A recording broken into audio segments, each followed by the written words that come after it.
माननीय सदस्य श्री कपिल सिब्बल जी। Thank you very much अध्यक्ष महोदय कि आपने मुझे मौका दिया इस चर्चा में भाग लेने का। बहुत कुछ बातें सदन में ऑलरेडी कही जा चुकी हैं, तो मैं दोहराऊंगा नहीं, कुछ चंद बातें आपके सामने रखूंगा। पहली तो बात यह है कि जो वंदे मातरम का हिस्टोरिकल कॉन्टेक्स्ट है उसको हमें समझने की जरूरत है। आनंद मठ लिखा क्यों गया था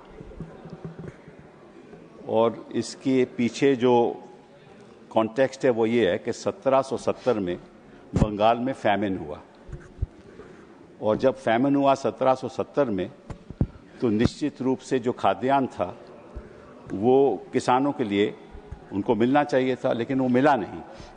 और जो कॉलोनियल सरकार थी उन्होंने वो खाद्यान्न खुद अपने ट्रूप्स के लिए भेज दिया, और जो होर्डर्स थे वो अपनी खाद्यान्न को होर्ड करने लगे, प्राइसेस बढ़ गई, तो 10 million people in Bengal died in the famine. That is the context in which Anand Math was written.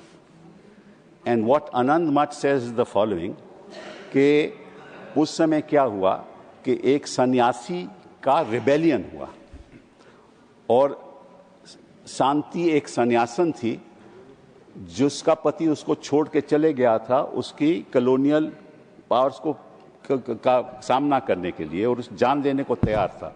तो शांति एक औरत थी जिसने अपने भेष बदला, और एक आदमी के पुरुष का भेष लेकर वो अपने हस्बैंड को ढूंढने गई।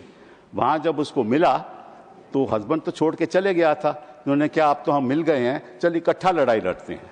और इकट्ठा लड़ाई किसके लड़ते हैं? जो अत्याचार करता है। तो उन्होंने दोनों ने अपनी जान दे दी। ये आनंद मठ की कहानी है, ये किसी को आज सदन में किसी ने रखी नहीं। इसके पीछे भेद क्या है कि मातृभूमि की रक्षा करना तो हमारा कर्तव्य है ही, लेकिन एक दूसरा कर्तव्य भी है जिसके बारे में किसी ने कुछ नहीं कहा। वो ये है कि जहां जहां अत्याचार होगा वहां हम विरोध करेंगे। असली आनंद मठ का मतलब ये है, कोई भी अत्याचारी हो, जो अत्याचारी है वो तो वंदे मातरम की बात नहीं कर सकता। जिसके खिलाफ अत्याचार हो वही वंदे मातरम की बात करेगा। सही है, बात तो यही है ना, ठीक है ना, चाहे वो कहीं भी हो। और मैं आपको एक और बात बताऊं, बड़ी इंटरेस्टिंग बात है कि एक अंग्रेज था हेनरी क्रेक, 1937 में उसने ये बोला, जो हमारे स्वतंत्र सेनानी थे उनके बारे में ये बोला, बोले Vande Mataram has been literally the war cry of the terrorists. क्या मतलब था कि जो वहां लड़ाई लड़ रहे थे कॉलोनियल पावर के खिलाफ, उनको टेररिस्ट बुलाया गया। क्यों बुलाया गया? क्योंकि वो अपने हकों के लिए लड़ रहे थे, इसीलिए बुलाया गया ना। तो आजकल के जो हमारे छात्र हैं वो टेररिस्ट हो गए हैं, हमारे जर्नलिस्ट हैं वो टेररिस्ट हो गए हैं, उनके खिलाफ यूएपीए ये चीजें लग रही हैं ना। तो उनकी लड़ाई कौन लड़ेगा? सत्ता पक्ष के लोग तो लड़ नहीं सकते। तो जो अचंभे की बात यह है कि ये वंदे मातरम की बात करते हैं जब हमें वंदे मातरम की बात करनी चाहिए। वंदे मातरम तो हमें चिल्लाना चाहिए ना। इनका क्या हक है? ये तो अत्याचार रोज करते हैं, जनता के ऊपर रोज करते हैं ये अत्याचार, इनका क्या हक है?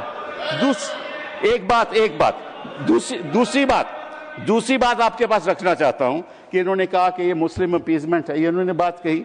मैं आपको एक उदाहरण दे दूं कि जस्ट नोट दिस, अप्रैल 25, 1998 में एक यूपीए सरकार ने सर्कुलर इशू किया जिसको बोलते थे कल्प योजना।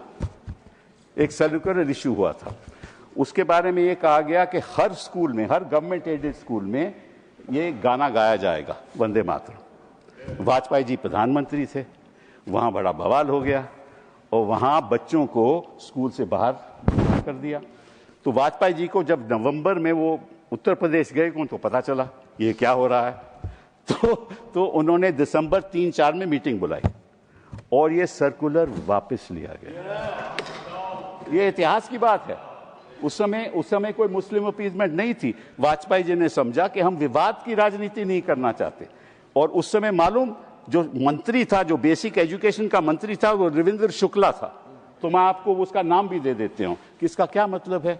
इसका मतलब ये है कि जो वंदे मातरम है ये मातृभूमि की रक्षा के लिए भी है, लेकिन अत्याचार के खिलाफ ये हमारा हक भी है। संक्षिप्त करिए, समय हो गया। हमारा मानव अधिकार है कि जहां जहां अत्याचार होगा हम उसके प्रति प्रोटेस्ट करेंगे। 2 मिनट। नहीं, अब सभी के साथ एक सा है और अब मैं सोचता हूँ कि आपको बहुत सारे लोग सुनना चाहते हैं। आप एक विद्वत मुझे बात करनी, लेकिन आप कम समय आते हैं इसलिए कम लोग सुनते हैं। धन्यवाद। Allow me sir. आपकी पार्टी के पास समय नहीं है। महाराजा संजा ओबा सर 1 मिनट। 1 मिनट में बात कीजिए। 1 minute. 1 minute. 1 minute.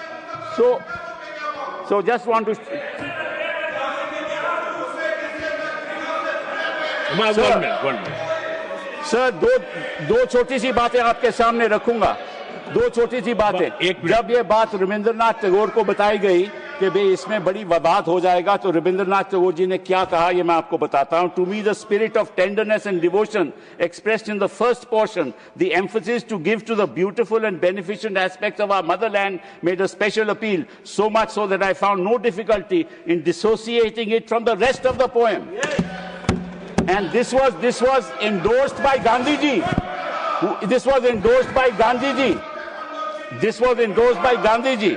He said this was endorsed by Gandhi ji, and Gandhi ji said it is an anti-imperialist cry. It had never meant to me that it was a Hindu song or meant only for Hindus. This is what Gandhi ji said, and he said these are evil days that have come in this country. So the point is, sir, the point is just one sentence, sir. One sentence. This was a movement against the partition of Bengal. Now you are partitioning the minds of this country. आप बोलिए। आपकी बात